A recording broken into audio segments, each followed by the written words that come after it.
안녕하세요. 하늘수레교회 이호상 목사입니다. 오늘 나눌 말씀은 누가복음 8장 49절에서 56절의 말씀입니다. 아직 말씀하실 때에 회당장의 집에서 사람이 와서 말하되 당신의 딸이 죽었나이다. 선생님을 더 괴롭게 하지 마소서 하거늘. 예수께서 들으시고 이르시되 두려워하지 말고 믿기만 하라. 그리하면 딸이 구원을 얻으리라 하시고 그 집에 이르러 베드로와 요한과 야고보와 아이의 부모 외에는 함께 들어가기를 허락지 아니하시니라. 모든 사람이 아이를 위하여 울며 통곡하매 예수께서 이르시되 울지 말라. 죽은 것이 아니라 잔다 하시니 그들이 그 죽은 것을 아는 고로 비웃더라. 예수께서 아이의 손을 잡고 불러 이르시되 아이야 일어나라 하시니 그 영이 돌아와 아이가 곧 일어나거늘 예수께서 먹을 것을 주라 명하시니 그 부모가 놀라는지라. 예수께서 경고하사 이 일을 아무에게도 말하지 말라 하시니라. 아멘. 예수님께서 호수 건너편으로 갔다가 다시 돌아오셨을 때 그곳에는 이미 많은 사람들이 예수님을 기다리고 있었습니다. 누가복음 8장 40절입니다. 예수께서 돌아오심에 무리가 환영하니 이는 다 기다렸음이로라. 그리고 그때 그 지역의 회당장인 야이르가 예수님께 나와 그 발 아래 엎드렸습니다. 그리고 자기 집에 오셔서 죽어가는 12살 된 외동딸 고쳐주시기를 간구했죠. 당시 회당은 그 지역의 종교와 교육 그리고 사회활동의 중심지였습니다. 또한 그래서 회당장은 회당의 감독관으로서 회당에서 진행하는 모든 공적인 모임을 관리하고 또 예배 때에는 누가 성경을 읽을지 정하는, 그래서 명예를 부여하는 역할을 했던 사람이었습니다.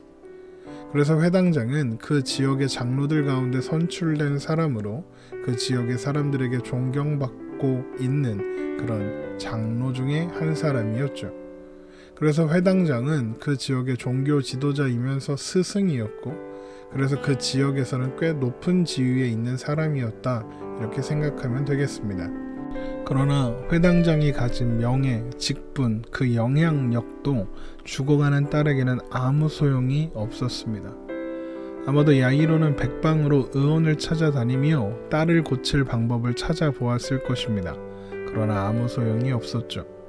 그가 할 수 있는 일은 그저 앉아서 딸이 죽어가는 것을 지켜보는 것밖에 없었던 것입니다. 누가복음 8장 42절입니다. 이는 자기에게 12살 된 외딸이 있어 죽어가미로라. 그런데 어느 날 예수라는 사람의 소문을 듣게 된 것입니다. 고치지 못하는 병을 고치고 죽은 자도 다시 살린다는 그런 사람이었습니다. 그런데 그 사람이 얼마 전에 야이로의 마을 근처에서 배를 타고 호수 건너편으로 갔다는 소식을 듣게 된 겁니다. 야이로는 아마도 그때 배를 댈 수 있는 곳으로 나아가서 예수님이 다시 돌아오지 않을까 하면서 기다리고 있었을지도 모르겠습니다. 그리고 얼마 지나지 않아 예수님께서 배에서 내리셨다는 소식이 들려왔고 야이로는 사람들을 해치고 달려가 예수님 앞에 엎드렸던 것입니다. 누가복음 8장 41절입니다. 이에 회당장인 야이로라 하는 사람이 와서 예수의 발 아래 엎드려 자기 집에 오시기를 간구하니 야이로에게 회당장이라는 위치나 체면이나 또 그를 바라보는 주위의 시선은 아무 소용 없었습니다.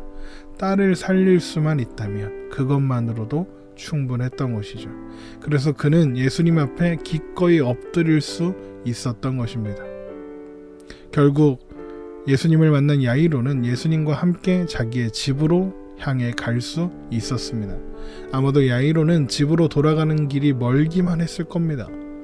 마음은 급해 죽겠고 또 사람들은 많고 그래서 길은 자꾸 막히고 그래서 마음이 급하고 이랬을 것입니다. 그런데 그때 갑자기 예수님이 발걸음을 멈추시는 겁니다. 그러면서 누가 자신을 만졌다며 예수님을 만진 사람을 찾으셨습니다. 아니, 이 많은 사람들이 스쳐 지나가고 있는데 누구든 예수님의 옷깃을 만질 수 있지 뭘 찾고 그러시나, 이런 생각이 드는 순간 한 여인이 예수님 앞에 나와 엎드립니다. 그녀는 12해 동안 혈루병을 앓았다고 했습니다. 그 여인의 사연은 구구절절했고, 그런데 그 이야기를 듣는 야이로의 마음은 더 급해졌고 얼른 그 대화가 끝나길 발을 동동 구르며 기다렸겠죠. 그런데 예수님과 이 여인의 대화가 채 끝나기도 전에 야이로의 눈에는 자신의 집에서 온 사람들이 보였습니다. 그리고 그 표정은 침통해 보였겠죠. 아무 말도 하지 않았으나 야이로는 그들이 어떤 소식을 전하러 왔는지 알 것 같았습니다. 그리고 그 사람은 절대로 듣고 싶지 않았던 소식, 사랑하는 딸이 죽었다는 말을 전해 주었습니다. 누가복음 8장 49절입니다. 아직 말씀하실 때에 회당장의 집에서 사람이 와서 말하되 당신의 딸이 죽었나이다. 선생님을 더 괴롭게 하지 마소서 하거늘. 이름도 모르는 여인을 향해 평안하라고 말씀하시는 동안 예수님을 집으로 청했던 야이로의 평안이 산산조각 나버렸던 겁니다. 딸의 죽음을 알려온 사람은 이제 더 이상 예수님을 괴롭히지 말라고, 이제 예수님은 더 이상 필요 없다고 말했습니다. 그 소식을 듣는 야이로에게는 아마도 절망과 분노가 함께 찾아왔겠죠. 딸이 죽었다는 충격과 절망 사이로 예수님이 자기 집으로 가는 길을 방해한 군중들을 향한 원망, 그리고 예수님의 걸음을 멈추게 한 그 여인을 향한 원망, 서둘러 자신의 집으로 가주시지 않았던 예수님을 향한 원망이 함께 솟아올랐을 테니까요. 그렇게 야이로의 얼굴에는 두려움과 절망, 그리고 분노와 좌절이 뒤섞여 드러나고 있었을 것입니다. 그런데 그때 그 모습을 보신 예수님께서 이해할 수 없는 말씀을 하십니다.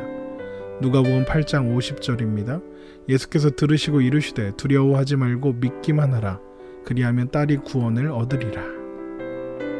두려워하지 말고 믿기만 하라. 지금 이 말씀이 야이로에게 위로가 될까요? 소망이 될 수 있었을까요? 오히려 더 원망스럽지 않았을까요? 왜냐하면 이제 소용없잖아요. 이제 다 끝났잖아요. 딸이 죽었습니다. 이 말씀이 지금 어울리는 이야기입니까? 야이로가 예수님께 와서 우리 딸 좀 살려주세요 라고 간구할 때, 그때 만약에 두려워하지 말고 믿기만 하라 이랬다면 훨씬 더 좋았지 않겠습니까? 이게 더 훨씬 자연스럽지 않습니까? 야이로가 무엇이 두려웠겠습니까? 딸이 죽는 게 두려웠겠죠. 그러면 무엇을 믿어야 하겠습니까? 딸이 죽지 않고 살아날 것을 믿어야 하잖아요. 그런데 죽었습니다. 야이로가 두려워하던 그것은 이미 지나갔다고요. 그런데 이제 뭘 더 믿으라는 말입니까? 생각해보면 예수님도 너무하죠. 왜 그 타이밍에 그렇게 천천히 가셔야만 했을까요? 왜 그 여인을 붙잡고 그렇게 길게 이야기를 하셨을까요? 그것은 예수님께서 야이로에게 하실 말씀이 있으셨던 겁니다. 예수님께서는 허투루 의미 없이 하시는 일이 없습니다. 이 여인을 만난 것, 우연처럼 보이는 그 일도 하나님의 역사 속에서 일어난 사건이었던 겁니다. 그러면 예수님은 그 시간들을 통해서 야이로에게 어떤 말씀을 하시려고 하는 걸까요? 같은 사건을 기록한 마가복음을 보면 누가복음에서는 기록되지 않은 야이로가 예수님께 하는 말이 나오고 있습니다. 마가복음 5장 22절에서 23절의 말씀을 보겠습니다. 회당장 중에 하나인 야이로라 하는 이가 와서 예수를 보고 발 아래 엎드려 간곡히 구하여 이르되 내 어린 딸이 죽게 되었사오니 오셔서 그 위에 손을 얹으사 그로 구원을 받아 살게 하소서 하거늘. 야이로는 예수님께서 자기 집에 와서 죽게 된 내 딸 위에 손을 얹어서 구원해 달라고 했습니다. 생각해보면 예수님은 그냥 네 딸이 살아났다 라고 말하실 수도 있고, 아니면 집으로 가서 그 머리에 손을 얹으실 수도 있고, 아니면 그냥 손을 잡아서 일으키실 수 있고, 아니면 물을 한 바가지 가져다가 끼얹으실 수도 있고, 예수님께서 알아서 하실 일입니다. 그런데 야이로가 지금 뭐라고 하고 있습니까? 예수님께 도움을 구하면서 내 방식을 제안하고 있는 겁니다. 야이로는 생각하는 겁니다. 예수님을 모시고 집으로 가서 아파서 누워있는 딸에게 예수님의 손을 얹게 하면 딸의 병이 씻은 듯이 나아 일어나서 아빠 품에 다시 안겨주겠구나. 그것이 야이로가 생각하는 방법, 야이로의 생각이었던 겁니다. 그런데 예수님은 지금 무엇을 말씀하시는 겁니까? 그게 아니라고 하는 거예요. 너의 뜻이 아니라 내 뜻대로 되는 일이다. 이것을 말씀하시죠. 그게 두려워하지 말고 믿기만 하라인 것입니다. 그래서 두려워하지 말고 믿기만 하라 이 말씀에는 괄호가 있는 겁니다. 괄호 열고 내 방법대로 되지 않는다고 괄호 닫고 두려워하지 말고 다시 괄호 열고 내 방법대로 예수님의 방법대로 되는 것을 괄호 닫고 믿기만 하라. 네 방법대로 되지 않는다고 두려워하지 말고 나의 방법대로 된다는 것을 믿기만 해라. 그래서 12의 혈룰중 알았던 여인의 이야기가 야이로의 외동딸을 살리시는 이야기 앞에 있게 되는 겁니다. 12의 혈룰중 앓던 여인은 감히 예수님 앞에 설 수도 없었습니다. 예수님께 자신에게 손을 얹어 병을 낫도록 해달라고 요구할 수 있기는커녕 말도 걸 수 없었습니다. 그저 손을 내밀어 스치듯 예수님의 옷자락을 만지는 것 밖에는 할 수 없었습니다. 그녀는 두려웠습니다. 그러나 그녀는 예수님께 손을 내밀었습니다. 그녀에게 있어 예수 그리스도 그분 자체가 그녀의 인생의 유일한 방법이었고 해결책이었으며 소망이었기 때문입니다. 야이로는 예수님께서 그 여인과 나누시는 이야기를 통해서 내 방법과 내 생각이 아니라 예수 그리스도 그분이 그 자체가 유일한 해결책이고 유일한 방법이심을 배워야 했던 겁니다. 예수님은 바로 그것을 보여주시고 가르쳐 주시기 위해서 야이로의 딸이 죽었다는 것을 아시면서도 그의 집으로 가셔서 울고 있는 자들에게 울지 말라, 아이가 자고 있다라고 말씀하신 것입니다. 그러나 사람들은 비웃었습니다. 이미 죽었음을 알고 있는 그들이었기 때문이었죠. 그러나 죽은 사람이 어떻게 다시 살아날 수 있는가, 그런 생각이 그들에게 있었던 것입니다. 그들은 예수님을 고치기 어려운 병을 고치는 신비한 능력이 있는 사람이라고 생각했을 뿐 생사화복을 주관하시는 하나님이시라고는 생각하지 않았던 것입니다. 당연히 예수님께서 유일한 방법, 유일한 소망이 되시는 분이다 라는 것도 모르고 있었던 겁니다. 누가복음 8장 51절에서 52절의 말씀입니다. 그 집에 이르러 베드로와 요한과 야고보와 아이의 부모 외에는 함께 들어가기를 허락하지 아니하시니라. 모든 사람이 아이를 위하여 울며 통곡하매 예수께서 이르시되 울지 말라, 죽은 것이 아니라 잔다 하시니 그들이 그 죽은 것을 아는 고로 비웃더라. 그러나 주님은 그들의 비웃음 사이를 지나 아이의 침대 앞에 서셨고 마치 잠자는 아이를 깨우시는 것처럼 아이의 손을 잡고 부르며 일어나라 라고 말씀하셨습니다. 누가복음 8장 54절입니다. 예수께서 아이의 손을 잡고 불러 이르시되 아이야 일어나라 하시니. 그렇게 예수님은 예수님만이 유일한 소망이시며 유일한 해결책이심을 확인시켜 주셨습니다. 예수님은 일어난 아이에게 먹을 것을 주라 하셨고 야이로 부부는 크게 놀랐습니다. 누가복음 8장 55절에서 56절입니다.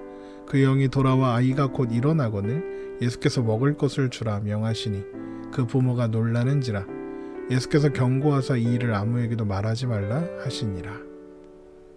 여러분, 우리는 하나님 앞에서 내가 옳다고 주장하면서 하나님도 내 방식, 내 생각, 내 방법, 내 지혜대로 하시기를 요구하곤 합니다.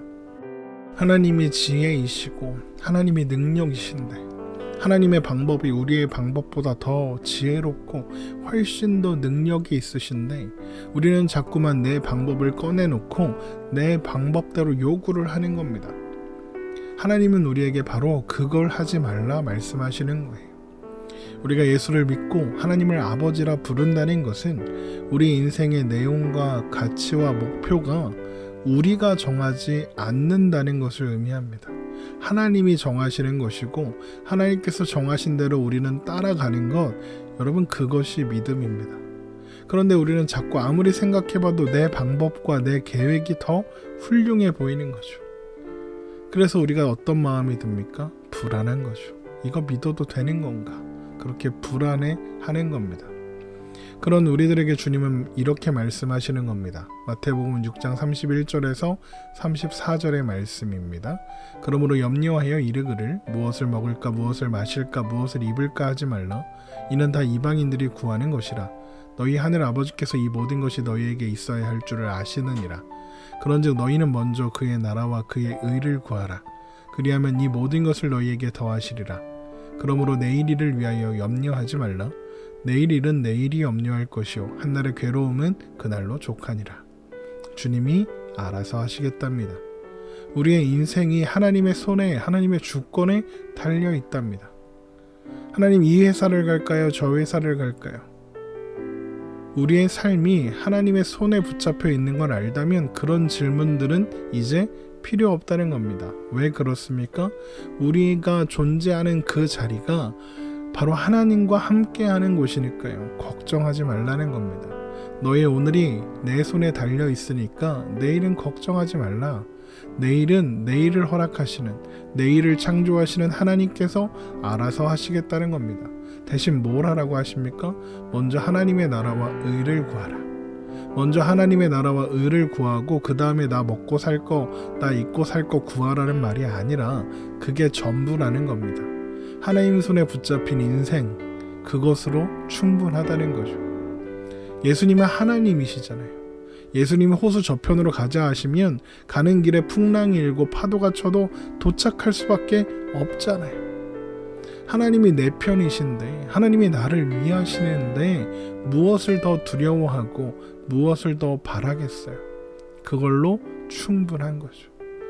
여러분, 하나님께서 나를 아신다는 것, 그리고 내가 하나님을 안다는 것, 그분이 나의 아버지라는 것, 그런데 그분이 영원하고 전지전능하시고 실수가 없으시며 실패가 없으신, 죽음도 그 앞에서 아무것도 아닌 생사화복을 주관하시는 그분이 우리 아버지이신 것을 안다면 우리는 오늘의 두려움을 조금 더 가뿐히 이겨내고 오늘을 살아갈 수 있는 것입니다.